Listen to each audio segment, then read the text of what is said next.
उॾिरोलाल जी दरगाह ॾांहुं सफ़र। अमन, मज़हबी रवादारी, सहब ऐं बेबाह इंसानी क़दरनि जो पैगाम ॾींदड़ उॾिरोलाल जी दरगाह मटियारी ज़िले में वाक़िअ आहे। उॾिरोलाल पाक हिंद जो उहो वाहिद मज़हबी मर्कज़ आहे जिते मस्जिद ऐं मंदर जे विच में सिर्फ़ हिकु दीवार जो फ़र्क़ु आहे, जिते मुसलमान तोड़े हिंदू बिना कंहिं फ़र्क़ जे अक़ीदत विचां हाज़िरी भरनि था।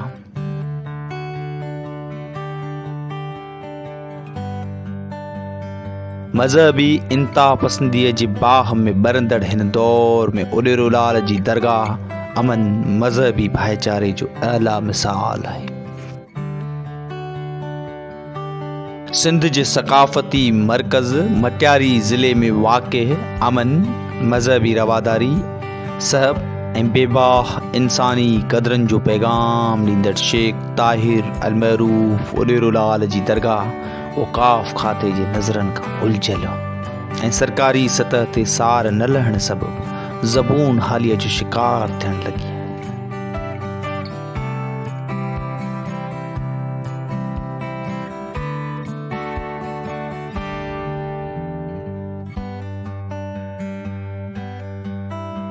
रंग वारी दरगाह वक़्त जे हुक्मराननि जी सितम ज़रफ़ी सबबि पंहिंजी सूंह तेज़ीअ सां विञाए रही आहे। सिंध धरतीअ जे हिन औलिया बुज़ुर्ग जी दरगाह अॼु जे हिन इंतहा पसंदीअ वारे दौर में अमन, भाईचारे, सहब, रवादारीअ जो पैगाम ॾींदड़ पाक हिंद जी उहा वाहिद दरगाह आहे जिते मस्जिद ऐं मंदर जे विच में सिर्फ़ हिकु दीवार जी संधी आहे। लाल साईंअ जी दरगाह जे साॼे पासे मुस्लमाननि जे लाइ मज़हबी इबादतगाह मस्जिद मौजूदु आहे, जॾहिं त दरगाह जे खाॿे पासे मंदर आहे।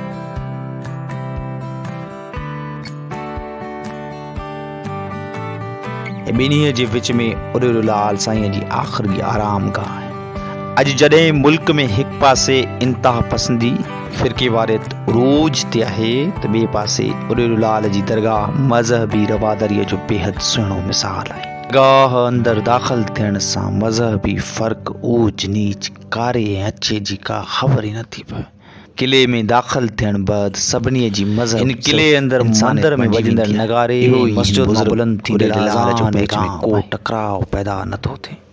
हिंदू मज़हब सां वास्तो रखंदड़ माण्हू हिन बुज़ुर्ग खे झूलेलाल चवनि था, जॾहिं त मुसलमान वरी खेसि शेख मोहम्मद ताहिर रहमतुल्लाह करे कोठिन था। पाकिस्तान जी उहा वाहिद दरगाह आहे जिते मुसलमान ऐं हिंदू गॾिजी पंहिंजे मज़हबी तरीक़े सां इबादत कंदा आहिनि। अहिड़ो सुहिणो मिसाल मुल्क में ॿिए हंधि किथे मिलणु मुश्किल आहे। दरगाह उॾिरोलाल जे अंगण में पलजंदड़ अमन, मज़हबी रवादारी, सहब ऐं बेबाह इंसानी क़दरनि खे सही माना में होंद को सम्झे त सिंध में के बि मज़हबी तकरार, फ़िरकाबंदी, इंतहा पसंदीअ जो को बि वजूद बाक़ी न रहे। उॾिरोलाल जो शेवादारी पाबंदीअ सां नगारो वॼाए वक़्त जे गुज़रण जो अहसासु ॾियारींदो आहे। हिन कॉम्प्लेक्स भरिसां हिंदू धर्म वारनि जे लाइ हिकु अलॻि ठिकाणो पिणु मौजूदु आहे जिते मंदर, नगरखां, खूह ऐं मुसाफ़िर खानो ठहियलु आहे।